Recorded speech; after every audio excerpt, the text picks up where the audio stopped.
रहमानिर्रहीम अस्सलामु अलैकुम वरहमतुल्लाहि वबरकातुहू। उम्मीद है दोस्तों आप सब खैर व आफियत से होंगे। जैसा कि आपको पता है कि हमने पेंट प्रोजेक्ट जो है वो स्टेप बाय स्टेप C++ की एडवांस प्रोग्रामिंग के अंदर जो है क्रिएट करना स्टार्ट किया हुआ है, जिसका पार्ट 1 ऑलरेडी हमने कर लिया हुआ है। अगर आपने पार्ट 1 नहीं देखा तो इस वीडियो के एंड स्क्रीन के ऊपर मैं पार्ट 1 का थंबनेल दे दूँगा, आप उसके ऊपर क्लिक करके भी पार्ट 1 देख सकते हैं। इसके अलावा इस वीडियो के डिस्क्रिप्शन पार्ट में मेरी तमाम प्लेलिस्ट का लिंक दिया गया है, वहाँ से आप C++ एडवांस प्रोग्राम के नाम से एक प्लेलिस्ट है, उसके ऊपर उसके लिंक पे क्लिक करेंगे तो आप उस प्लेलिस्ट में जाके पेंट प्रोजेक्ट का पार्ट 1 चेक कर सकते हैं। तो इंशाल्लाह आपको बहुत फ़ायदा होगा। इसके अलावा अदर मेरी प्लेलिस्ट भी आप चेक कर सकते हैं। तो इस पार्ट 2 के अंदर मैंने आपको बताया था पार्ट 1 के अंदर हम पार्ट 2 के अंदर ये देखेंगे कि हम कैसे पेंट का जो रिकॉर्ड हमने ऑलरेडी ऐड किया है कैसे उसे अपडेट कर सकते हैं, कैसे रिकॉर्ड को हम पेंट के रिकॉर्ड को हम डिलीट कर सकते हैं। ठीक है, ये दो फंक्शनैलिटीज़ आज की पार्ट 2 में हमने देखनी है। इसके अलावा मैंने आपको कहा था कि हम एडमिन साइड जो टेम्पलेट है उसके ऊपर फंक्शनैलिटी एक ऐड करेंगे कि वहाँ पे अथेंटिकेशन लगी हो। जैसे ही आप प्रोजेक्ट को ओपन करें तो अगर आप एडमिन साइट पे जाना चाहते हैं तो उसके लिए आप ईमेल और पासवर्ड देंगे, देन ही आप एडमिन साइट पे जाएंगे, अदरवाइज़ आप एडमिन साइट पे नहीं जा सकते। ठीक है, तो यानी एडमिन साइट पे जाने के लिए आपको लॉगिन करना पड़ेगा, जबकि कस्टमर साइट पे जाने के लिए आपको लॉगिन नहीं करना पड़ेगा, क्योंकि कस्टमर हर कोई होता है लेकिन एडमिन हर कोई नहीं होता, इसलिए यहाँ पर हमें लॉगिन करवाना पड़ेगा। तो सबसे पहले हम लॉगिन करवाते हैं। तो पार्ट 1 के अंदर हम ये सारे टेम्पलेट तैयार कर लिए थे और ये फर्स्ट दो काम भी किए थे, add new paint and search paint, ये भी दो काम हमने पार्ट 1 में किए थे। अब चलते हैं यहाँ पे, देखिए जहाँ पे हमने मेन टेम्पलेट लिया हुआ है, ये देखें ये हमारा मेन पैनल है। ठीक है, इस मेन पैनल के अंदर जहाँ पे आप 1 जैसे प्रेस करते हैं तो क्या होता है, आपका एडमिन साइड जो टेम्पलेट है वो रन होती है। तो ये देखें यहाँ पे कंट्रोल पैनल में आपने जैसे ही 1 प्रेस किया तो केस 1 रन होगा। जैसे केस 1 हुआ तो इसका मतलब है जैसे ही आपने केस 1 को ट्रू किया तो उसका मतलब क्या है कि यहाँ से एडमिन टेम्पलेट जो है वो ओपन हो जाएगी। लेकिन हम क्या चाहते हैं, जैसे ही कोई बंदा 1 प्रेस करे तो केस 1 चले, और केस 1 के अंदर आते सार सबसे पहले क्या करे, लॉगिन करवाए कि अगर वो एडमिन है देन ही वो एडमिन टेम्पलेट में जा सकता है, अदरवाइज वो एडमिन साइड पर नहीं जा सकता। तो यहाँ पर हम क्या करेंगे, सबसे पहले यूज़र से लॉगिन करवाएंगे। तो उसके लिए हम यहाँ पर सिस्टम क्लियर स्क्रीन कर लेते हैं, सिस्टम CLS एक काम कर लिया। दूसरा काम ये मैं यहाँ पे सिस्टम क्लियर स्क्रीन करते सार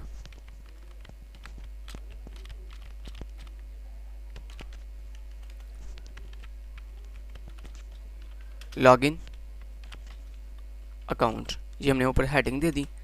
उसके बाद अब हम क्या करेंगे,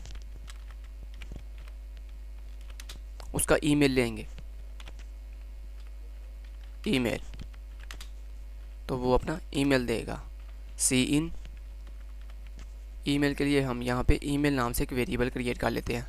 तो यहाँ पे हम ऊपर जाते हैं, ये देखें मेन पैनल के अंदर यहाँ पे मैं एक वेरिएबल बना लेता हूँ स्ट्रिंग डाटा टाइप के साथ, ईमेल के नाम से और कॉमा पास के नाम से, जिसमें हम पासवर्ड सेव करवाएंगे। ठीक है, ओके, यहाँ तक बिल्कुल क्लियर, ठीक हो गया। अब हम यहाँ पे आते हैं वापस और ये देखें यहाँ पे ईमेल ले, उसके बाद मुझे पासवर्ड लेना है, लेकिन पासवर्ड मुझे स्टैटिक में लेना है। तो उसके लिए सी आउट पासवर्ड सी इन, अब सी इन करेंगे तो पासवर्ड आपका शो होगा, लेकिन हम चाहते हैं पासवर्ड शो ना हो। तो उसके लिए हम यहाँ पे क्या करेंगे, उसके लिए बड़ा ही ईजी ट्रिक है कि आप यहाँ पे एक लूप भी चला सकते हैं, ये जितना भी आपने जो भी आपने करना है सिंपल। तो वो देखें यहाँ पे मैं क्या करूँगा, गेट सी एच के साथ मैं कोई भी करैक्टर लूँगा। मीन जैसे ही वो कोई बंदा कोई पासवर्ड देगा तो सारी बात है कोई ना कोई करैक्टर देगा, तो वो करैक्टर गेट सी एच के साथ मैं फैच करके सी एच वाले करैक्टर वाले वेरिएबल में सेव करवा लूँगा। तो यहाँ पे देखें सी एच को हम डिक्लेयर भी कर लेते हैं। यहाँ पे आते हैं और यहाँ पे कैर डाटा टाइप के साथ सी एच वेरिएबल को मैंने डिक्लेयर करवा लिया। यहाँ तक बिल्कुल क्लियर। अब आपको पता कि आपने कितने करैक्टर का पासवर्ड रखना है। तो फॉर एग्जांपल हम 6 करैक्टर का रख लेते हैं, तो उसके लिए आप एक लूप भी लगा सकते हैं, for int I equal to, आप डायनामिकली भी रख सकते हैं, मीन ऑटोमेटिकली पासवर्ड चेंज हो, लेकिन यहाँ पे चूँकि हमें पता है हमें फिक्स पासवर्ड रखना है 6 लेंथ का, तो वो हम रख लेते हैं। अगर आप डायनामिक रखना चाहते हैं तो वो डायनामिकली मैंने आपको बताया कि ऑलरेडी मैंने प्रोजेक्ट डायनामिक पासवर्ड के ऊपर पूरा एक full and fledge login system बनाया हुआ है, जो आप इस वीडियो के डिस्क्रिप्शन बार में से जाके चेक कर सकते हैं। ठीक है, तो I equal to 1 and I less than or equal to, यानी मैं बहुत से प्रोजेक्ट अल्हम्दुलिल्लाह अब तक तकरीबन 20 से 25 प्रोजेक्ट जो है कंप्लीट अपनी इस वीडियो सीरीज़ के अंदर बना चुका हूँ। I less than or equal to 6 ठीक है। यहाँ पे इक्वल टू भी लगाएं ताकि ये 6 तक जाए। उसके बाद आई प्लस प्लस, इतना काम कर दिया। उसके बाद हम यहाँ पे बॉडी फॉर लूप की। अब इस फॉर लूप में हमने क्या करना है, 1 बाय 1 उसे करैक्टर फैच करना है। तो यहाँ पे फॉर लूप के अंदर हमने करैक्टर फैच कर दिया। अब वो जो करैक्टर हमने फैच किया उसे हम पास वाले वेरिएबल में ऐड अप कर देंगे 1 बाय 1। तो देखें पास, उसमें एडिशन होता जाए ये वाला करैक्टर, जो करैक्टर हम अभी अभी गेट ch के साथ यूज़र ने दिया, ठीक है, वो पास में आता जाए। जैसे ये 6 दफ़ा लूप चलेगी तो पास में 6 करैक्टर आके सेव हो जाएंगे, ठीक है। लेकिन हमें स्क्रीन पे क्या शो होगा, हमें स्क्रीन पे स्टैटिक शो होगा। तो उसके लिए देखें सी आउट के साथ मैंने स्टैटिक प्रिंट करवा दिया एक दफ़ा कि जैसे कोई करैक्टर आए तो उसके वो करैक्टर पास वाले वेरिएबल में सेव हो जाए और हमें स्क्रीन के ऊपर स्टैटिक नज़र आए। और दैन उसके बाद हम क्या करेंगे, यहाँ पे इफ़ के साथ चेक करेंगे। इफ़ जो बंदे ने ईमेल दिया है, यानी ईमेल वाले वेरिएबल में, अगर वो इक्वल टू हो किसके, खिज़र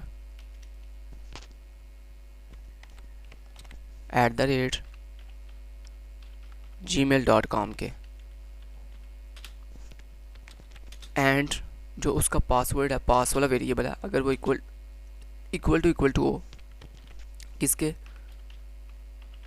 खिज़र के, KHIZAR खिज़र, ठीक है। 6 करैक्टर हो गए, ठीक है, खिज़र के। तो देन मैंने कहा वो इस इफ़ के साथ, यानी वो अगर ये इफ़ की कंडीशन ट्रू कर जाती है फिर वो एडमिन वाले फंक्शन को कॉल कर देगा। अदरवाइज़ वो क्या करे, एल्स में चला जाए और एल्स में जाके सी आउट करवाए। क्या बोला, मैसेज सी आउट करवा दे।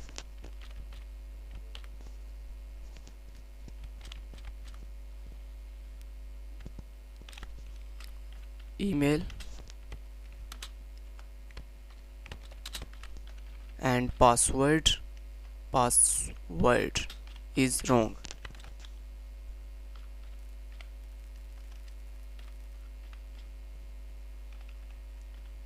ठीक है।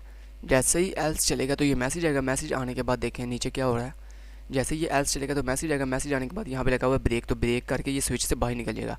जैसे स्विच से बाहर जाएगा तो यहाँ पे गेट ch के साथ मेरी कमांड का वेट करेगा। जैसे मैं कोई कमांड दूंगा गो टू पी के साथ वापस कंट्रोल पैनल पे चला जाएगा। ये देखें गो टू पी के साथ यहाँ पे आ जाएगा, यानी पी लेवल पे। जैसे ही पी लेवल पे आएगा सिस्टम क्लियर स्क्रीन करके दोबारा से मेन कंट्रोल पैनल पे को शो करवा देगा। सिंपल, ये देखें ये सिंपल हमारा अथेंटिकेशन हमारी कंप्लीट हो गई, ठीक है। तो ये हमने एक काम कर लिया आज के पार्ट का कि हमने यहाँ पे अथेंटिकेशन लगा दिया कि भाई पहले ईमेल और पासवर्ड लो, अगर वो ठीक है तो फिर देन एडमिन साइड को कॉल कर दो, अगर वो ठीक नहीं है तो फिर देन एल्स के साथ मैसेज डिस्प्ले करवाओ और दोबारा से कंट्रोल पैनल पे वापस चले जाओ, ठीक है। ये हमने एक काम सक्सेसफुली कंप्लीट कर दिया। अब हम इसे एक दफ़ा चेक भी कर लेते हैं कि ये हमारा बिल्कुल ठीक काम कर रहा है कि नहीं, ताकि हमारी क्योंकि हमारी अथेंटिकेशन बहुत इंपॉर्टेंट है। अगर यही काम नहीं करेगी तो बाकी आपका प्रोजेक्ट का फिर कोई फ़ायदा नहीं है, क्योंकि एडमिन साइड जो होती है वो बहुत ही इंपॉर्टेंट होती है। तो ये देखें मैं 1 प्रेस करता हूँ, एंटर हिट करता हूँ, देखें आपको क्या कर रहा कहता है लॉगिन अकाउंट, आप अपना अकाउंट लॉगिन करो। फॉर एग्जांपल मैं यहाँ पे कोई गलत ईमेल और पासवर्ड देता हूँ, फॉर एग्जांपल hamza@gmail.com, ठीक है। एंटर हिट किया, पासवर्ड मांग रहा है 1 2 3 4 5 6। देखें क्या मैसेज आया, कहता है email and password is wrong. Enter hit किया, अब मैं सही ईमेल और पासवर्ड देता हूँ। ये देखें एडमिन साइड पे गया और ईमेल दिया KHIZAR खिज़र @gmail.com, ठीक है। ये मेरा हो गया। ईमेल एंड पासवर्ड क्या है, KHIZAR, ठीक है। तो देखें जैसे मेरा पासवर्ड ठीक हुआ तो देखें यहाँ पे मुझे एडमिन पैनल पे ले आया। अब एडमिन पैनल पे मैं कुछ भी कर सकता हूँ, न्यू पेंट ऐड कर सकता हूँ, सर्च कर सकता हूँ, ये सारा कुछ कर सकता हूँ। अब मैं 7 के साथ गो बैक करता हूँ, ये एंटर हिट किया, ये देखें गो बैक में वापस आ गया हूँ। 3 के साथ एग्जिट करता हूँ, ओके ये डन हो गया। इसका मतलब हमारी अथेंटिकेशन बिल्कुल ठीक काम कर रही है। अब यहाँ पे कंट्रोल पैनल के अंदर ये जो आपका केस 2 है जिसमें आप कस्टमर साइड को कॉल कर रहे हैं, यहाँ पे आप ये ब्रेक ना भी लगाएं तो कोई फ़र्क नहीं पड़ेगा। उसकी रीज़न ये है क्योंकि आपको पता है कि हमने कस्टमर साइड टेम्पलेट के ऊपर बाय डिफ़ॉल्ट वहाँ पे गो बैक की ऑप्शन लगाई हुई है, यानी कि कोई बंदा तब वापस आएगा कंट्रोल पैनल इस मेन पैनल के ऊपर जब वो गो बैक की ऑप्शन के ऊपर क्लिक करेगा। तो जब वो मैनुअली यहाँ पे आएगा तो फिर हमें ब्रेक लगाने की ज़रूरत नहीं है, क्योंकि ब्रेक हम तब लगाते हैं जब हमने ऑटोमेटिकली वापस आना हो, ठीक है। तो लिहाजा यहाँ पे ब्रेक ना भी आप लगाएंगे तो कोई फ़र्क नहीं पड़ता, क्योंकि वो मैनुअली वापस आ रहा है। तो मैनुअली के अंदर ब्रेक ना भी आप लगाएं तो फ़र्क नहीं पड़ता। अब हम आ गए हैं जनाब, ये हमारा इतना काम हो गया। अब नेक्स्ट हमने क्या करना है, नेक्स्ट हमने अब अपना रिकॉर्ड अपडेट करना है, ठीक है। तो उसके लिए ये देखिए मैं यहाँ पे एक फ़ंक्शन क्रिएट करता हूँ पहले। तो यहाँ पे आते हैं और अपनी मेन जो हमारी क्लास है पेंट नाम से, इस क्लास के अंदर हम यहाँ पे आए और नया फंक्शन बनाया वाइड अपडेट के नाम से, ठीक है, इस फंक्शन को मैंने यहाँ पे कर दिया डिक्लेयर। अब इसको डिफाइन मुझे कहाँ करना है, क्लास से बाहर। तो यहाँ पे मैं सबसे लास्ट पे आया और मेन की बॉडी से पहले यहाँ पे आके रिटर्न डाटा है वॉइड, और क्लास का नाम क्या है, पेंट रेजोल्यूशन ऑपरेटर। उसके अंदर मैंने कहा एक अपडेट नाम का फंक्शन, उसे कॉल कर दो। तो ये देखें मैंने इसे डिफ़ाइन कर दिया। अब जैसे ही डिफ़ाइन किया, अब आपने ऊपर भी जाके इसे कॉल करनी है। ऊपर कहाँ पे कॉल करनी है, एडमिन साइड टेम्पलेट के ऊपर। तो ये देखें एडमिन साइड टेम्पलेट में मैं आ चुका हूँ। इस एडमिन साइड, ये जो आपका फंक्शन है एडमिन साइड टेम्पलेट वाला, इसके अंदर आपने कहा हुआ है कि जब आप कोई बंदा 3 प्रेस करेगा ना तो वो अपडेट पेंट करेगा। तो इसका मतलब है केस 3 में जाके, ये देखें ये केस 3 था, इस केस 3 में आप आएँ और यहाँ पर अपडेट वाले फंक्शन को कॉल करें कि जैसे कोई बंदा 3 प्रेस करेगा तो अपडेट वाला फंक्शन कॉल हो जाएगा। तो ये देखें ये मैंने फंक्शन को कॉल कर दिया। अब इसकी हम करते हैं जी कोडिंग। तो यहाँ पे आएँ और बड़ी इजी कोडिंग है इसकी। तो सबसे पहले क्या करना है, system clear screen, system CLS। अब अपडेट का ज़रा आप रिक्वायरमेंट सुन लें। अपडेट का मतलब क्या होता है, अपडेट का मतलब ये होता है कि आपने जिस रिकॉर्ड को अपडेट करना है उसकी यूनिकली आइडेंटिफाई वैल्यू देते हैं। तो अब यहाँ पे आपको पता है पेंट की यूनिकली चीज़ क्या है, उसका कोड। हमने जो पेंट का कोड रखा हुआ है वो यूनिकली आइडेंटिफाई है, तो लिहाजा हम यूज़र से उसका कोड लेंगे। तो यहाँ पे देखें सी आउट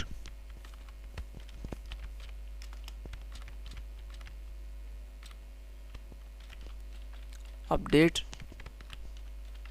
पेंट, ठीक है, और यहाँ पे सी आउट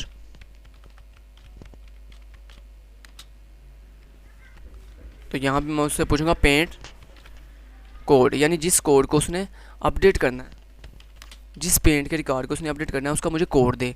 तो उसका कोड लेने के लिए सी इन, मैं यहाँ पे सी नाम से एक वेरिएबल ले लूँगा जिसमें मैं कोड लूँगा। तो उस वेरिएबल को मैं यहाँ पे डिक्लेयर भी कर लेता हूँ स्ट्रिंग डाटा टाइप के साथ सी वेरिएबल, ठीक है। और यहाँ पे आते हैं और यहाँ पे फाइल को, क्योंकि हमने डाटा फाइल में रखवाया हुआ है, तो फाइल को एक्सेस करने के लिए यहाँ पे एफ स्ट्रीम, यानी फाइल को रीड और राइट करने के लिए हम एफ स्ट्रीम का कीवर्ड यूज़ करते हैं, और आगे फाइल को एक्सेस करने के लिए फाइल का वेरिएबल देते हैं। वेरिएबल का नाम आप कुछ भी रख सकते हैं, तो मैं यहाँ पे फाइल नाम से ही वेरिएबल रख लेता हूँ। ओके, इतना काम कर लिया। और यहाँ पे आपको 2 फाइल्स बनानी पड़ती हैं। एक वो फाइल जहाँ से आप डाटा रीड करेंगे, देन फिर वो फाइल जिसमें आप न्यू जो डाटा मीन जो आपने अपडेट किया हुआ न्यू डाटा आपका, वो जब दूसरी फाइल में आप सेव करवाएंगे तो उसके लिए आपको एक और वेरिएबल की ज़रूरत पड़ेगी। तो उसके लिए फाइल 1 नाम से मैं एक और वेरिएबल ले लिया, ठीक है। अच्छा, अब ये जो कोड आपने लिया, इस कोड को आप कहाँ किसके साथ मैच करोगे, अपनी जो ऑलरेडी आपकी पेंट नाम की जो फाइल है जिसके अंदर आपका पेंट का जितना भी रिकॉर्ड है वो पड़ा हुआ है, उस फाइल के अंदर जितना भी रिकॉर्ड है उसके हर इंडिविजुअली पेंट के कोड के साथ आप अपने इस कोड, ये जो आपको यूज़र ने दिया जिसको आपने अपडेट करना है, इसको आप मैच करोगे। जहाँ पे जाके मीन फाइल के अंदर जिस कोड के साथ आपका ये वाला कोड मैच कर जाएगा, इसका मतलब हमने उस रिकॉर्ड को अपडेट करना है। तो उसके लिए हमें क्या करना पड़ेगा, फाइल को पहले ओपन करना पड़ेगा जिस फाइल में से हमने डाटा लेके आना है।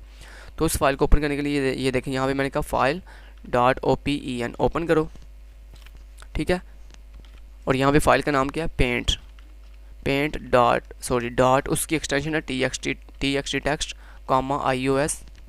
किस मोड के लिए, रीड मोड के लिए। तो रीड मोड के लिए हम इन लगाते हैं, iOS इन। जब भी आपको मैंने बताया, बड़ी दफ़ा ये बात बताई हुई है कि जब भी आप फाइल को रीड करने के लिए ओपन करें तो सबसे पहले ये चेक करना चाहिए कि क्या जिस फाइल को आपने रीड मोड के लिए ओपन किया, क्या ये फाइल एग्जिस्ट भी करती है सिस्टम के अंदर के नहीं। तो उसके लिए हम क्या करते हैं, इफ़ हम लगाते हैं फैक्टोरियल का साइन और आगे अपनी फाइल, जिस फाइल को हमने अभी भी ओपन किया उस फाइल का वेरिएबल पास कर देते हैं। तो ऑटोमेटिकली वो समझ जाता है कि अच्छा ये चाह रहा है कि इस फाइल को चेक करो जाके कि क्या ये फाइल एग्जिस्ट करती है कि नहीं। तो दोस्तों सिंपल मैंने कहा इफ़ चेक करो क्या ये जो फाइल मैंने ओपन किया क्या ये एग्जिस्ट करती है। अगर तो ये एग्जिस्ट नहीं, नॉट का मतलब होता है नहीं। मैंने कहा इफ़ अगर ये फाइल एग्जिस्ट नहीं करती तो देन तुम क्या करो, मेरे पैनल पे वापस चले जाओ। किस पैनल पे, एडमिन वाले पैनल पे। तो मैं यहाँ पे एडमिन पैनल को दोबारा कॉल कर दी। तो सिंपल मैंने कहा अगर फाइल एग्जिस्ट नहीं करती तो एडमिन पैनल पे वापस चले जाओ, अदरवाइज एल्स। अगर फाइल एग्जिस्ट करती है तो फिर फाइल में से डाटा लेके आओ और 1 बाय 1 उस डाटा को मेरे इस कोड के साथ जिसको मैंने अपडेट करना है उसके साथ मैच करो। तो फाइल में से डाटा लेके आने के लिए फाइल, और जो सीक्वेंस आपने फाइल में रखा हुआ है वही सीक्वेंस के साथ डाटा फैच करना है।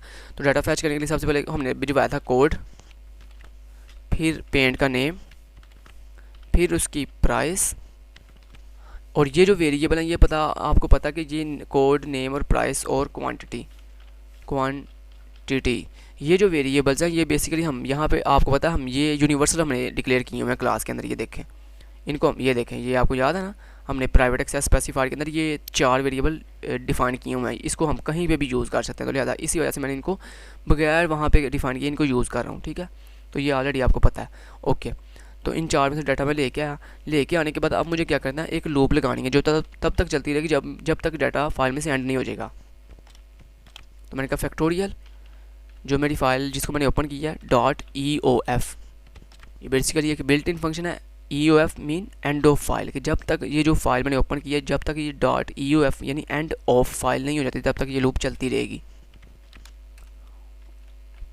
और ये लूप चलती रहेगी और डाटा लाती रहेगी। मीन फर्स्ट टाइम इसने यहाँ से डाटा लिया, देन उसके बाद नेक्स्ट टाइम जब लूप चलेगी दोबारा से डाटा लाने के लिए हमने ये वाला जो फाइल में से डाटा लेके आने वाला कोड है ये वाइल लूप के अंदर लिख दिया, ताकि जब भी वाइल लूप चले तो दोबारा से डाटा बार बार फैच करके लेके आए, ठीक है। लेकिन जो ऑलरेडी ये डाटा लेके आई है उसको अब मुझे कंपेयर करना है किसके साथ, उसका जो कोड अंदर से आया उस कोड को मुझे अपने इस अपडेट वाले कोड के साथ मैच करना है। तो उसके लिए मैं क्या करूँगा, यहाँ पर लिखूँगा इफ़ जो मेरा यूज़र ने कोड दिया सी वेरिएबल के अंदर जिसको मैंने अपडेट करना है, मैंने कहा क्या वो सी वेरिएबल की वैल्यू क्या इक्वल है किसके, जो अभी अभी रिकॉर्ड फाइल से आया उसके कोड के साथ, उसकी कोड की वैल्यू के साथ क्या मैच करती है। अगर तो मैच करती है तो देन ये इफ़ में आ जाएगा, और इफ़ में आके क्या करेगा, यहाँ पे न्यू रिकॉर्ड लेगा, हमसे क्या लेगा, न्यू रिकॉर्ड, ठीक है। तो जैसे ही कोड मैच कर जाएगा इसका मतलब है हमने इसको ही अपडेट करना है। तो जब अपडेट करना है तो अपडेट में कौन कौन सी चीज़ अपडेट होती है दोस्तों, आपकी जो यूनिकली आइडेंटिफाई चीज़ होती है ना वो अपडेट नहीं होती। जैसे फॉर एग्जांपल यहाँ पे जो पेंट का कोड है ना वो अपडेट नहीं होगा क्योंकि वो यूनिकली आइडेंटिफाई है, ठीक है, वो अपडेट नहीं होगा। उसके अलावा बाकी जितनी चीज़ें हैं पेंट की वो अपडेट होंगी, जैसे पेंट का नेम, पेंट की प्राइस, पेंट की क्वान्टिटी। तो यहाँ पर आप पेंट का नेम लें, तो यहाँ पर आप लिखें एंटर न्यू नेम, कि जो भी आपने नया नेम देना है NAME नेम। अब जो मैं फास्टली काम करता हूँ, सी इन नेम लेने के लिए आप n नाम से वेरिएबल यहाँ पे डिक्लेयर करेंगे, उसके बाद cout \n enter new price, ठीक है। सी इन p नाम से वेरिएबल लेंगे, cout enter new quantity. तो उसको सेव करने के लिए आप यहाँ पे सी इन क्यू नाम से वेरिएबल लेंगे। इतना क्लियर। अब ये जो आपने नया रिकॉर्ड लिया इसको आप फाइल में भिजवाएंगे, किस फाइल में, न्यू फाइल में। तो न्यू फाइल को पहले आप ओपन करो, तो ओपन कहाँ पे करेंगे, हम यहाँ पे आते हैं और न्यू फाइल को ओपन करते हैं। तो न्यू फाइल का हमने वेरिएबल क्या रखा हुआ है, यहाँ पे आपको पता है कि मैंने 2 फाइल्स को ओपन करने के लिए यहाँ पे एक और वेरिएबल लिया हुआ है F1 के नाम से, फाइल 1 के नाम से, ठीक है। तो उसको मैं यहाँ पे डिक्लेयर करूँगा। तो यहाँ पे देखिए मैंने कहा FILE फाइल 1 ओपन करो इस मोड के लिए, राइट मोड के लिए। तो उसका नाम भी क्या, उसका नाम क्या होगा, पेंट 1 के नाम से, ठीक है। इसको बाद में हम अपडेट कर रीनेम कर देंगे, ठीक है। Paint 1.txt text comma iOS append mode के लिए, iOS आउट मोड के लिए यानी राइट मोड के लिए, ठीक है। जैसे राइट मोड के लिए ओपन हुई, अब मुझे ये वाला जो न्यू फाइल मैंने ओपन किया फाइल 1 जिसका वेरिएबल है उसके अंदर ये न्यू डाटा मैं भिजवा दूंगा। तो फाइल 1 के अंदर सबसे पहले स्पेस जाएगी, देन जो अंदर से अभी भी कोड आया वो जाएगा, क्योंकि कोड हमने अपडेट नहीं करना, कोड सेम एज वही जाएगा। उसके बाद क्या जाएगा, जो अभी न्यू नेम लिया n वाले वेरिएबल में, उसके बाद p वेरिएबल में न्यू प्राइस, और यहाँ पे न्यू क्वांटिटी q वाले वेरिएबल में। जैसे ही डाटा आपका राइट करने वाला कंप्लीट हो, लास्ट पे \n या एंड लाइन ज़रूर करते हैं। मैंने आपको ये चीज़ डिफाइन की हुई है, ओके। तो ये आपका नया रिकॉर्ड जो है वो न्यू फाइल में चला गया। अब ये जो आपने वेरिएबल लिए हैं n p q, इनको आप यहाँ पे डिक्लेयर कर लें। तो n वेरिएबल में नेम आएगा तो उसकी डाटा पे स्ट्रिंग होगी। उसके बाद जो आपकी प्राइस और क्वांटिटी है उसके लिए हम फ्लोटिंग डाटा ले लेते हैं p, q, ठीक है, ओके। इतना काम कर लिया। अब देखें जिस रिकॉर्ड को मैंने करना था अपडेट उसको तो मैंने न्यू फाइल में भिजवा दिया, लेकिन जिस रिकॉर्ड को अपडेट नहीं करना, मीन जो बाकी अपडेट करने के अलावा जो बाकी रिकॉर्ड है जिसको अपडेट नहीं करना उसको भी आपने कहाँ भिजवाना होता है, अपडेट के बाद न्यू फाइल के अंदर। तो उसके लिए यहाँ पे देखिए मैं आया और उसके लिए मैंने यहाँ पे एल्स लगाया कि जब इफ़ नहीं चलेगी तब एल्स चलेगा, और जब एल्स चलेगा इसका मतलब है उस रिकॉर्ड को हमने अपडेट नहीं करना, तो उस रिकॉर्ड को भी मैं न्यू फाइल में भिजवा दूंगा। तो यहाँ पे देखें, इसी कोड को कॉपी किया और यहाँ पे पेस्ट, और पेस्ट करने के बाद अब कोड अंदर जाएगा, और जो रिकॉर्ड मैच नहीं किया उसके अंदर न्यू वैल्यू नहीं भिजवानी बल्कि ओल्ड वैल्यू भिजवानी। तो ओल्ड वैल्यू किसमें सेम है, नेम, प्राइस और क्वांटिटी वाले वेरिएबल में। तो ये देखें यहाँ पे मुझे नाम चेंज करने पड़ेंगे, NAME नेम, PRICE प्राइस, और क्वांटिटी के लिए क्वांटिटी, ठीक है, क्वांटिटी होगी। तो ये इतना हो गया काम। ओके, ये हमारा काम बिल्कुल फिनिश है। अब दूसरी चीज़ ये कि हमने जैसे डाटा अपडेट होगा तो यहाँ पे हम एक फाउंड वेरिएबल लगाएंगे जो कि हमें ये बताएगा कि रिकॉर्ड अपडेट हुआ है कि नहीं हुआ। तो उसके लिए ये देखें, यहाँ पे मैं इंट डाटा टाइप के साथ FOUND फाउंड इक्वल टू 0 कि मैंने फाउंड वेरिएबल के लिया जिसकी वैल्यू 0 कर दी, ठीक है। और अगर हमें हमारा रिकॉर्ड अपडेट हो गया तो सिंपल मैं यहाँ पे फाउंड वेरिएबल की वैल्यू को 1 कर दूँगा। तो यहाँ पे देखें मैं आया हूँ और मैंने आगे यहाँ पे क्या कहा, मैंने कहा जैसे रिकॉर्ड अपडेट हो तो फाउंड वेरिएबल की वैल्यू को ++ कर दो, ठीक है। ओके, जैसे ++ होगा तो लास्ट पे जाके ये देखें हमें क्या करना होता है, जैसे ये लूप चलना बंद होगी, चल के जैसे ही बंद होगी तो हमें अपनी जो 2 फाइल जो हमने ओपन की हैं उनको क्लोज़ करना है। तो सबसे पहले फाइल डॉट क्लोज़, उसके बाद फाइल 1 डॉट CLOSE क्लोज़। तो फाइल 1 भी क्लोज़ कर दी। अब मुझे क्या करना है, अब मुझे वो जो ओल्ड फाइल है जिसकी अब मुझे ज़रूरत नहीं है, जिसका रिकॉर्ड ऑलरेडी जो मैंने अपडेट करना था वो सारा की सारा उठा के मैं न्यू फाइल में ले गया हूँ। तो अब वो जो पेंट नाम की फ़ाइल है, ये वाली पेंट नाम की फ़ाइल, ठीक है, जो कि ओल्ड फाइल है, अब इसकी मुझे ज़रूरत नहीं है क्योंकि मैंने ऑलरेडी एक नई फाइल बना के सारा रिकॉर्ड वहाँ भिजवा दिया, ठीक है, जिसका नाम पेंट 1 है। तो यहाँ पे पेंट वाली फाइल को मुझे रिमूव करना है अब अपने सिस्टम से। तो उसके लिए हमारे पास बिल्ट इन फंक्शन होता है remove paint dot text, sorry बस इतना काम कर दिया। तो ये देखें रिमूव, मैंने कहा रिमूव कर दो जो मेरे सिस्टम के अंदर पेंट डॉट टेक्स्ट नाम की फ़ाइल है उसको रिमूव कर दो, ठीक है। और जो अभी भी मैंने नई फाइल बनाई है जिसका नाम मैंने पेंट 1 रखा हुआ है उसका नाम मुझे रीनेम करके चेंज करके पेंट रखना है। तो उसके लिए मेरे पास बिल्ट इन फंक्शन है NAME रीनेम। अच्छा, सबसे पहले आपने ये ओल्ड नेम बताना होता है, मीन जिस फाइल को आपने रीनेम करना है उसका पहले ओल्ड नेम, उसका ओल्ड नेम क्या था, मैंने कहा उसका ओल्ड नेम है पेंट 1 डॉट टेक्स्ट, आगे कॉमा लगाना है। देन उसका जो भी नया नाम लिखा, जो भी आपने न्यू नाम लिखना है वो आप यहाँ पे लिखोगे। तो मैंने उसका नया नाम रखना है पेंट डॉट TXT टेक्स्ट, ठीक है। इतना काम हो गया। तो ये आपने सक्सेसफुली काम इतना कर दिया। अब उसके बाद हमने क्या करना था, इफ़ हमने ये चेक करना था कि जो हमने रिकॉर्ड अपडेट करना था क्या हमने वो अपडेट किया कि नहीं किया। तो वो कैसे पता चलेगा, फाउंड वेरिएबल के साथ, जो मैंने अभी आपको बताया था। तो मैंने यहाँ पे कहा कि अगर फाउंड वेरिएबल की जो वैल्यू है अगर वो इक्वल टू 0 के, इसका मतलब है हमारा जो रिकॉर्ड अपडेट होना था वो हमें फाइल में से नहीं मिला। तो सिंपल उसके लिए हम यहाँ पे मैसेज डिस्प्ले करवा देंगे सी आउट के साथ। उसमें क्या आएगा, कोड कांट फाउंड, ठीक है, क्योंकि मीन मुझे ये वाला कोड फाइल में फाउंड नहीं हुआ, नहीं मिला, ठीक है। इतना काम हो गया। ओके, तो ये आपका अपडेट वाला फंक्शन कंप्लीट, सिंपल। तो ये देखें ये अपडेट वाला फंक्शन हमने कंप्लीट कर दिया। अब नेक्स्ट काम हमने क्या करना है, ये देखें अपडेट वाला हमने फंक्शन कंप्लीट कर दिया। अब इसी तरह पेंट वाला फंक्शन डिलीट वाला फंक्शन कंप्लीट करना है। तो डिलीट वाला फंक्शन भी सेम एज अपडेट वाला में अपडेट वाले के जैसे ही होगा, सिंपल उसमें फ़र्क क्या होगा, सिंपल ये वाला कोड सिर्फ हट जाएगा जिसमें हम न्यू रिकॉर्ड ले रहे हैं ना, इसकी जगह पे हम लिख देंगे सिंपल मैसेज कि डिलीट रिकॉर्ड सक्सेसफुली, यानी जहाँ जाके हमारा कोड फाइल के कोड से मैच कर जाएगा, इसका मतलब हमने उस पेंट को डिलीट करना है। तो उसके लिए सिंपल हम यहाँ पे आके ये जहाँ पे हम न्यू रिकॉर्ड ले रहे हैं इसकी जगह पे सिंपल हम एक मैसेज लिख देंगे कि रिकॉर्ड सक्सेसफुली डिलीटेड, और फाउंड वेरिएबल को ++ कर देंगे और बाकी सारा कोड सेम ऐसे रहेगा। तो सिंपल मैं उसके लिए क्या करता हूँ, यहाँ पे एक न्यू फंक्शन पहले डिक्लेयर कर लेता हूँ, यहाँ पे आगे अपनी क्लास के अंदर वाइट डेल के नाम से, ठीक है। और इसको एडमिन साइड जो टेम्पलेट है उसमें भी कॉल कर लेता हूँ। तो देखिए ये मेरा एडमिन पैनल है, एडमिन पैनल के अंदर मैं आया और जैसे कोई बंदा 4 प्रेस करेगा तो डिलीट पेंट होगा।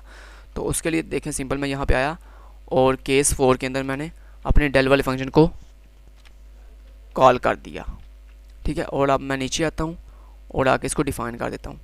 तो यहाँ पे देखें सबसे लास्ट पे आके वाइट मेरी क्लास का नाम पेंट और उसके आगे क्या जी, डेल नाम से एक फंक्शन है, डेल। ठीक है, तो ये देखें जैसे मैंने आपको बताया कि जितना आपका अपडेट वाला फंक्शन होता है सेम एज वही सारी कोडिंग डिलीट की होती है। सिंपल ये जहाँ पे आप इफ़ के अंदर जाके सिंपल ये रिकॉर्ड ले रहे होते हैं ना मीन न्यू, वहाँ पे सिंपल अपनी मैसेज डिस्प्ले करवाना होता है, क्योंकि जारी बात है डिलीट में हम क्या करते हैं कि जहाँ जो कोड मैच कर जाए उसको डिलीट कर दो, ठीक है, फाइल में से। तो सेम एज डिलीट का सारा कोड ऐसे ही होता है, सिर्फ इस लाइन ऑफ ये जहाँ पे आप रिकॉर्ड न्यू ले रहे हैं ना, इसकी जगह पे सिंपल हम क्या लिख देते हैं, हम सिंपल एक मैसेज लिख देते हैं कि सी आउट, ठीक है। तो उसके साथ तो उसके लिए मैं क्या करूँगा, यहाँ पे देखें मैं इसी कोड को यहाँ से कॉपी कर लेता हूँ कम्प्लीटली। तो ये देखें यहाँ से इसे कॉपी किया सारे कोड को, ओके, कंट्रोल सी से कॉपी किया और यहाँ पे पेस्ट, कंट्रोल एस के साथ पेस्ट। अब जो चीज़ें मुझे नहीं चाहिए वो मैं यहाँ पे मूव कर देता हूँ। तो ये देखें यहाँ से मुझे एन वेरिएबल नहीं चाहिए, पी और क्यू वेरिएबल नहीं चाहिए, ठीक है, क्योंकि अब इनकी मुझे ज़रूरत नहीं है। उसके बाद फाउंड वेरिएबल चाहिए, क्योंकि जो मुझे ये बताएगा कि जो जिस रिकॉर्ड को मैंने डिलीट करना था वो क्या मुझे मिला भी है कि नहीं, ठीक है।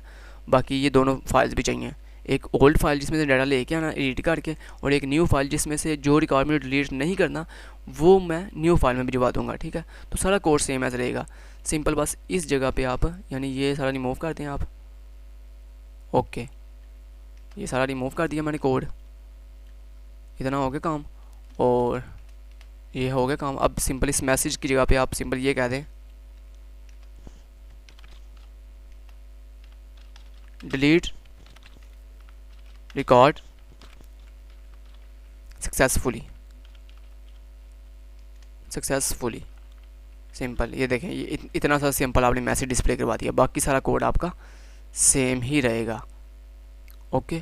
तो इतना काम हो गया। तो ये हमारा दो हमने काम और कर लिया, ठीक है। ये ऊपर आते हैं वापस और एक दफ़ा चेक कर लेते हैं कि हमने काम बिल्कुल ठीक कर दिया, यस हमने यहाँ पे सारा काम हमारा कंप्लीट हो गया चुका है, इतना काम कंप्लीट, यस, ठीक है, ओके डन। अच्छा अब चेक कर लेते हैं, टेस्ट करते हैं। लेकिन मैं पहले आपको बता दूं कि पार्ट 2 के अंदर हमारी जो 3 फंक्शनलिटी थी वो हमने काम कंप्लीट कर लिया। नंबर 1 पे हमने यहाँ पे ऑथेंटिकेशन ऐड करनी थी, मीन लॉगिन सिस्टम ऐड करना था, वो हमने कर दिया। देन हमने ये करना था अपडेट पेंट करना था और डिलीट पेंट करना था, ये भी हमने कर दिया। अब हमारा 100% आज के पार्ट का 100% काम कम्प्लीट। अब नेक्स्ट पार्ट में हमने क्या करना है, नेक्स्ट पार्ट में हमने जनाब ये 2 फंक्शनलिटीज़ परफॉर्म करनी है कि चेक ऑर्डर्स, ठीक है, और रिमूव ऑर्डर्स का फंक्शन परफॉर्म करना है। कि मीन हमने ये चेक करना है कि कितने ऑर्डर्स ऑलरेडी कस्टमर ने हमें दिए हुए हैं, कि मीन हमें ये वाली मीन ऑर्डर दिए हुए हैं कि यार हमें इतने पेंट्स चाहिए, ठीक है। तो उसके अंदर हम अपने तमाम कस्टमर का ऑर्डर चेक कर सकते हैं और जिसका हम ऑर्डर जो है कंप्लीट कर देंगे उसको हम अपनी ऑर्डर लिस्ट से रिमूव भी कर देंगे, ठीक है। तो ये 2 कोड हम पार्ट 3 के अंदर करेंगे। तो टोटल हमारे पार्ट होंगे 5, ठीक है। तो जिनमें से 2 पार्ट ऑलरेडी अल्हम्दुलिल्लाह हमारे कंप्लीट हो चुके हैं। तो चलें इसे टेस्ट करते हैं। आप कंपाइल एंड रन किया यहाँ से, तो आपको पता है ऑलरेडी हमारा डाटा जो कि परमानेंट सेव हो रहा है फाइल के अंदर। तो ऑलरेडी कल जब पार्ट 1 के अंदर मैंने डाटा सेव करवाया था वो एक रिकॉर्ड ऑलरेडी हमारा सेव है जिसका कोड है 100। तो यहाँ पे मैं आपको चेक भी करवा देता हूँ। ये देखें मैं एडमिन साइड पे जाता हूँ, 1 प्रेस किया, एंटर किया, ईमेल khizar@gmail.com के साथ मैंने लॉगिन हुआ और पासवर्ड khizar दे दिया, ओके। तो ये देखें सर्च मैं आपको करके दिखाता हूँ। ये देखें मैं सिर्फ आपको ये प्रूफ करवाना चाहता हूँ कि देखें अभी मैंने कोई रिकॉर्ड एंटर नहीं किया लेकिन आपका ऑलरेडी रिकॉर्ड परमानेंट सेव है। ये देखें मैं 2 प्रेस किया, एंटर किया, सर्च रिकॉर्ड के लिए आप रिकॉर्ड कोड दो 100, एंटर करो और ये देखो ये आपका रिकॉर्ड सक्सेसफुली परमानेंट आपकी सिस्टम में सेव है। देखो पेंट कोड 100, पेंट का नेम ब्लैक, प्राइस उसकी 400 और क्वांटिटी 10। अब मैं आपको दिखाता हूँ अपडेट करके। ये देखिए मैं अपडेट करने के लिए मैंने 3 प्रेस किया, एंटर हिट कर दिया। पेंट कोड क्या था आपका 100, तो ये देखिए 100, एंटर हिट किया, एंटर न्यू नेम। तो न्यू नेम मैं उसका रख लेता हूँ वाइट WHITE वाइट, ठीक है। और एंटर न्यू प्राइस, उसकी प्राइस हमने रखी थी 400, इसकी प्राइस रख देते हैं 500, ठीक है। एंटर हिट करता हूँ क्वांटिटी फॉर एग्जांपल 15, ठीक है। अब आपने गौर करना क्या रिकॉर्ड आपका अपडेट हुआ कि नहीं। एंटर हिट करता हूँ, ओके। अब सर्च करके दोबारा देखते हैं। ये देखें ये मैंने सर्च किया और यहाँ पे आप लिखें कोड 100, एंटर हिट करें और ये देखें ये सक्सेसफुली आपका रिकॉर्ड जो है वो अपडेट हो चुका है। अब इसे डिलीट करके देखते हैं। मैं डिलीट करने के लिए 4 प्रेस करता हूँ, एंटर हिट करता हूँ। पेंट कोड कितना जी 100, एंटर हिट किया, देखें क्या आया मैसेज, कहता है डिलीट रिकॉर्ड सक्सेसफुली, ओके। अब हम चेक करते हैं क्या वाकई हमारा रिकॉर्ड डिलीट हुआ है। ये 2 प्रेस किया, एंटर हिट किया, पेंट का कोड क्या था 100, एंटर हिट करता हूँ, देखो क्या कह रहा है, कहता है paint code can not found. इसका मतलब हमारा रिकॉर्ड सक्सेसफुली अपडेट भी हो रहा है और डिलीट भी हो रहा है। आज का हमारा फंक्शनलिटी कंप्लीट। 7 प्रेस करके गो बैक किया, 3 प्रेस करके एग्जिट किया और सॉफ्टवेयर टर्मिनेट करके। Thank you so much. Till then guys take care. अल्लाह हाफिज़।